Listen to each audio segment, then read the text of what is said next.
everyone, today I'm going to show you one of the most valuable pieces of fashion archive that I own, L'Officiel France from 1994. It's a special edition devoted almost entirely to the fall-winter haute couture season, and it captures the last moment when couture still operated as a traditional system of independent makers, before the era of corporate consolidation began. When I started researching this haute couture season, I noticed how incomplete the online record of that time is. There is no publicly accessible official list of all the houses that showed couture that winter. So I reconstructed the season myself, using this magazine as the main source. Runway photographs, editorials, and advertisements. It reminded me that a large part of fashion history still lives in print. Not everything has been digitized. In 1994, haute couture still worked as a system based on making real garments for real clients. That approach is visible in Gianfranco Ferre's collection for Dior. In an interview, he said, I made the hemline short. All my customers, they have wonderful legs, so why not discover the part that is the best? This describes couture's working method very accurately. Garments were designed for specific clients and their bodies, not for anonymous consumers. Even showing the same silhouette in multiple colors served a clear purpose. It allowed different clients to imagine themselves wearing the design. Every variation increased the chance that one of them would order it. Couture Fashion Week was a business tool, not a media event. Today it serves different objectives such as brand image building and public visibility, but at that time couture was still part of a direct economy of production and commission.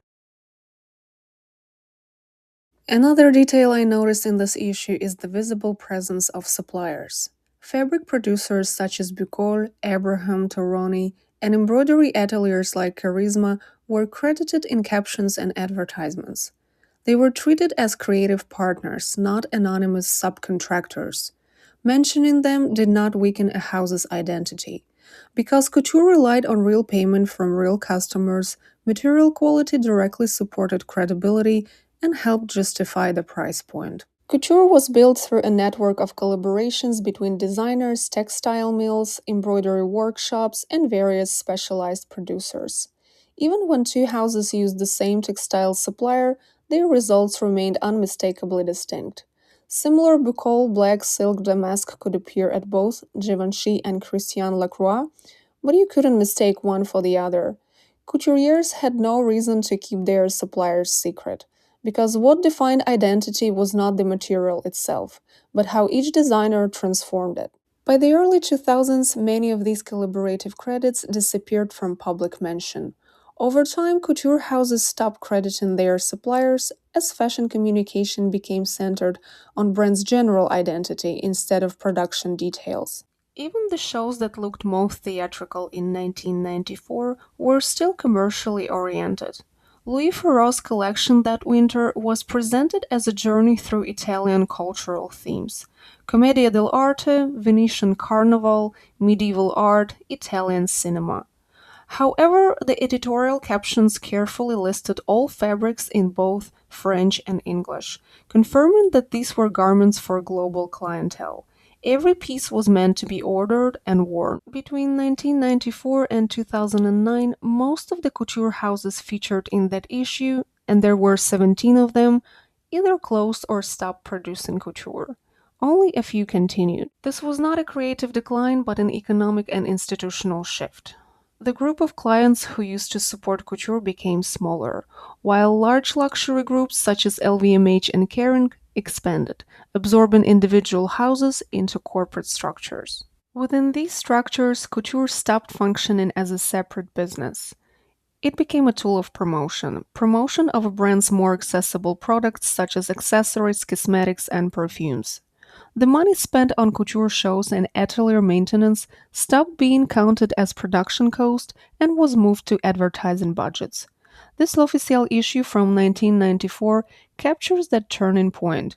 It documents the system while it was still independent but already close to transition.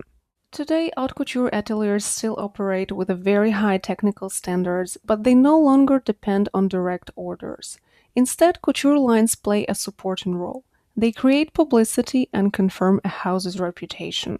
Interestingly, several houses that had suspended couture years ago have brought it back. Balenciaga, Balmain, and Schiaparelli started couture production after a long absence. Let's recap what has changed and what has not in the world of haute couture. The objectives, the ownership, and the role within brand marketing have changed. What remains is the customized approach for each individual client and the network of specialized suppliers and ateliers, even if they are rarely credited today. Regardless of the shrinking haute couture client base, the number of registered ateliers keeps increasing, from 17 in 1994 to 29 today. Whatever the underlying reason, one thing is undeniable. Thanks to the internet, Paris Haute Couture Fashion Week has become a cultural event followed by millions of people around the world, and nothing could replace it if it were gone. The reason for couture's survival may be economic or symbolic, but its presence matters. Losing haute couture would mean losing one of the few spaces where design, craft, and time still meet at this level of skill. I would say it would be a cultural loss comparable to losing an art form such as classical ballet or opera. And I believe we're going to witness even bigger public interest in couture and in the manual crafts behind it. As everyday life becomes more automated, people naturally look for things that cannot be produced by machines or replaced by software. Haute couture represents that human element. Its endurance reminds us that making by hand still has meaning, even in a highly technological world. Thank you for watching, and I'll see you soon.